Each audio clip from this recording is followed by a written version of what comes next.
ಅವರೇ ಚಂದ್ರರಾಜ್ ಅವರ ಪ್ರಕಾರ ಏನು ಒಕ್ಕಲಿಗ ಸಮುದಾಯದವರು ಪೆನ್ನು ಪೇಪರ್ ಕೊಟ್ಟಿದ್ರು ಅದನ್ನು ಬಳಕೆ ಮಾಡೋ ಕಾಲ ಸನ್ನಿಹಿತ ಆಗ್ಬಿಟ್ಟಿದೆ ಡಿ ಕೆ ಶಿವಕುಮಾರ್ ಅವರಿಗೆ.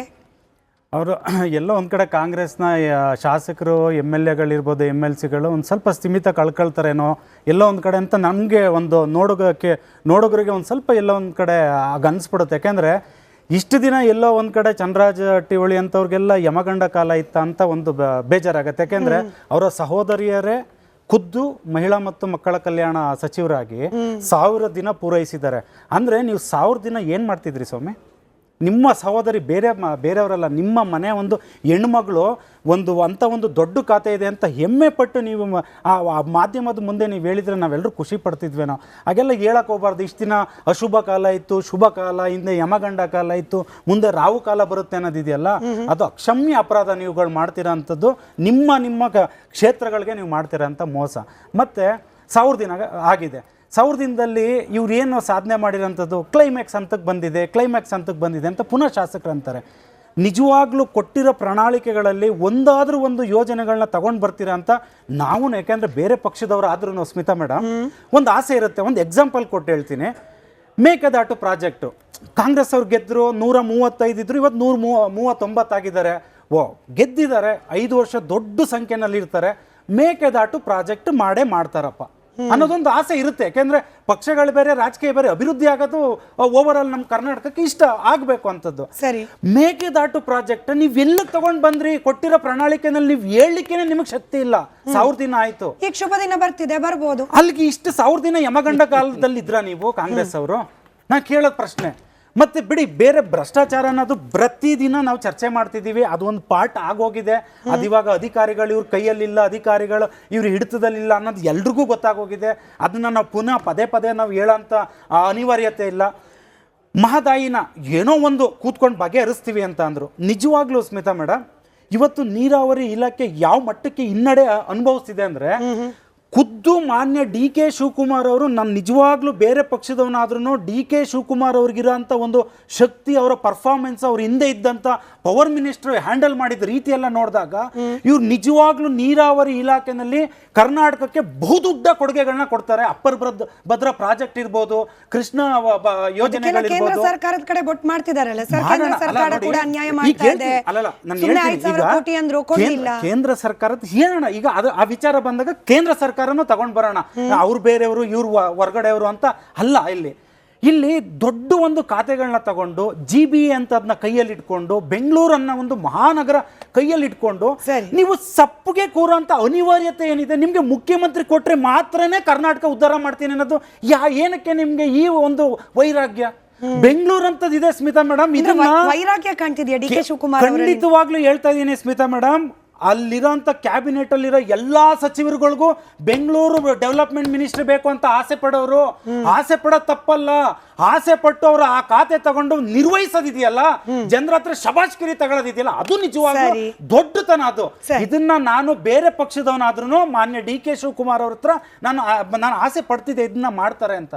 ಮೇಕೆದಾಟಿಂದ ಬೆಂಗಳೂರಿಗೆ ಬಂದು ಬೆಂಗಳೂರಿಂದ ಕಳೆದೋದ್ರ ಹೊರ್ತವ್ರು ಇವತ್ತಿಗೂ ಶಾಸಕರುಗಳು ಹೇಳ್ತಾರೆ, ನಿಜವಾಗ್ಲೂ ನಿಮ್ನೆಲ್ಲ ಜನರು ಇಂಥರ್ನೆಲ್ಲ ಆರಿಸಿ ಕಳಿಸ್ಬೇಕಂತ ನಾನೇ ಒಂದೊಂದ್ಸಲ ಕ್ವಶನ್ ಮಾಡ್ಕೊಳ್ತೀನಿ. ಯಾಕೆ ಅಂತಂದ್ರೆ, ನೀವು ಮಾತಾಡೋದ್ರಲ್ಲಿ ನೀವೇನು ಮಾತಾಡ್ತಿರ್ತೀರ, ಜನರು, ಕರ್ನಾಟಕದ ಜನತೆ ಏನು ಕೇಳಿಸ್ಕೊಂತಿರ್ತಾರೆ, ನಾನು ಏನು ಹೇಳಬೇಕು ಅನ್ನೋ ಒಂದು ಚಿಕ್ಕದ ಒಂದು ಔದಾರ್ಯನೂ ಇಲ್ವಲ್ರಿ? ಶುಭ ಕಾಲ ಬರುತ್ತೆ ಅಂದ್ರೆ ಯಮಗಂಡ ಕಾಲದಲ್ಲಿ ಇದ್ದೀರಾ ನೀವು ಕಾಂಗ್ರೆಸ್ ಅವರು. ಹಂಗಾದ್ರೆ ನೀವು 1 ವರ್ಷ, ನೀವು 1,500 ದಿನಗಳು ನೀವು ಏನ್ ಮಾಡ್ತಿದ್ರಿ? ನಿದ್ದೆ ಮಾಡ್ತಿದ್ರ? ಈ ಪ್ರಶ್ನೆಗೆ ಉತ್ತರ ಕೊಡ್ಲಿಕ್ಕೆ ನಮ್ಮ ಜೊತೆ ಕಾಂಗ್ರೆಸ್ ವಕ್ತಾರರು ಕೂಡ ಜಾಯ್ನ್ ಆಗಿದ್ದಾರೆ. Kashyap Nandan sir, welcome.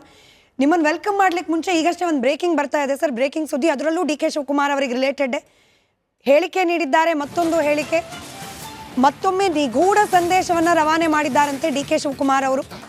ಮುಂದೇನಾಗುತ್ತೆ ಅಂತ ಹೇಳಿ ಚರ್ಚೆ ಮಾಡೋಕ್ಕಾಗಲ್ಲ, ಮುಂದಿನ ಕಾಲದಲ್ಲಿ ತೀರ್ಮಾನಗಳಾಗುತ್ತೆ. ನಮಗೂ ನಿಮಗೂ ಮುಂದಿನ ದಿನ ಒಳ್ಳೆಯದಾಗುತ್ತೆ. ತಿಪಟೂರಿನ ಕಾಡಸಿದ್ದೇಶ್ವರ ಜಾತ್ರೆಯಲ್ಲಿ ಡಿ ಕೆ ಶಿವಕುಮಾರ್ ಅವರು ಮಾತು.